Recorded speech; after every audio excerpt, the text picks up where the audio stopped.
That's the pattern, folks. Anytime anything having to do with Africa is mentioned, they absolutely must put a white person in there. And failing that, they simply don't mention it at all. They pretend as if it never happened. This is a mass mental disorder of vast proportions.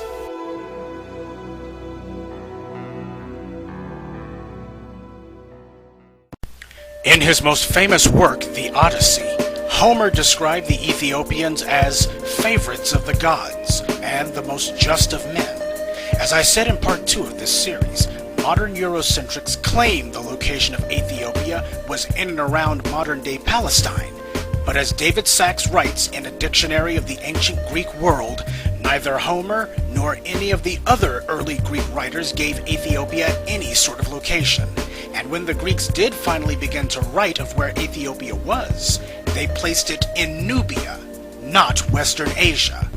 Furthermore, Herodotus wrote the Ethiopians were the most beautiful and longest lived of the human races. Imagine that! The first time black is beautiful is expressed in recorded history, it was done by the Greeks. But hey, who are we going to believe? The ancient Greeks or the Euroclowns? Now that we've made clear the connection between Africa and Greece, let's see if we can find any connection between Greece and the Euroclowns. The Greeks had literature, philosophy, organized religion, and science thousands of years ago. In fact, Greece was where the first writing of the white world came from, starting with Homer's Iliad and Odyssey, where he frequently mentions Ethiopia, but gives no mention to the lands north of him. Let's look at the northern Europeans. What were their ancient writing systems? Oh, that's right. The northern Europeans didn't have any writing systems. Well, let's look at their architecture then. Oh, I forgot. They didn't have any architecture either, though they did have this, a pile of rocks. And they don't even know what purpose this rock pile served. Some white people say it was an ancient astronomy lab, though they still can't tell you what it was these ancient whites were allegedly looking at. Other whites say it was a meeting place for druids. Others still say it was a landing spot for UFOs. Perhaps the reason the northern Europeans are so confused about their history is because until recently, they largely didn't have one. We'll take Britain as an example.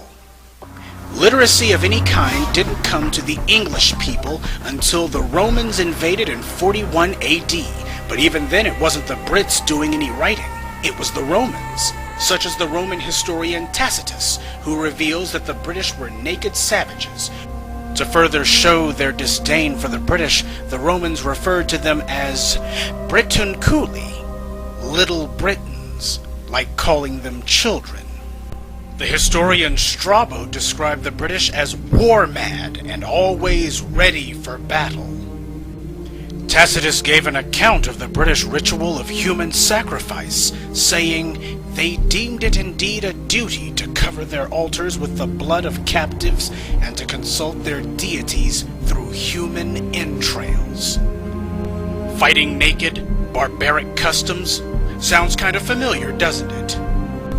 The Roman attempts to domesticate the English predictably ended in failure.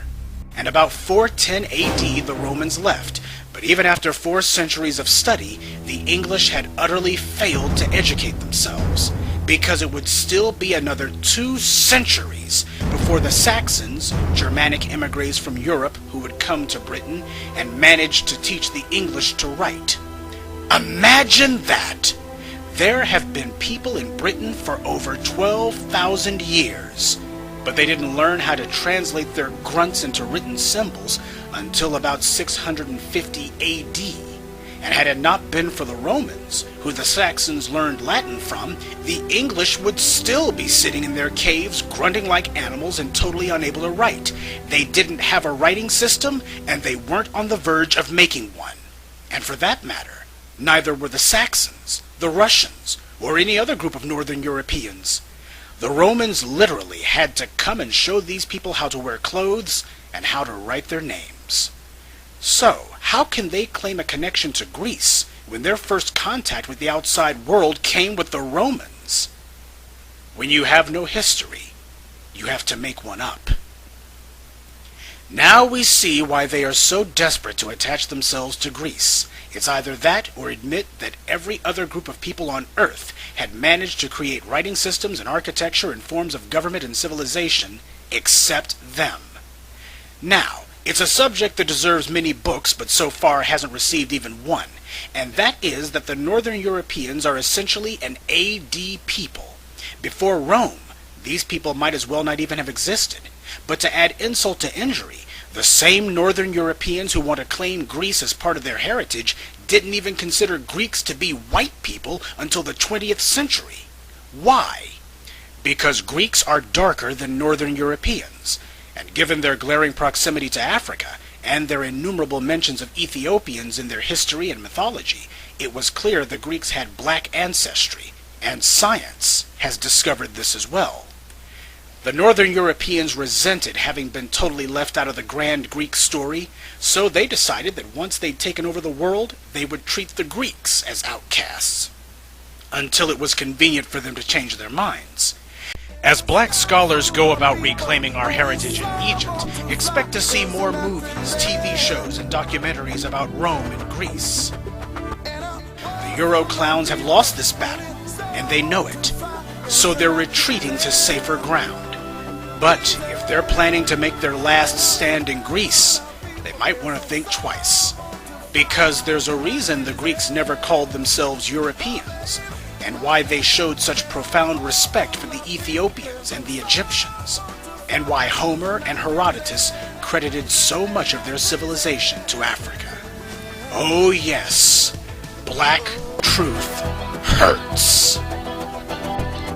So in summation, let's make it clear to the Euroclowns what Africa contributed to the world and what the Europeans did. Ours, yours. Ours, yours. Ours, yours. Any questions?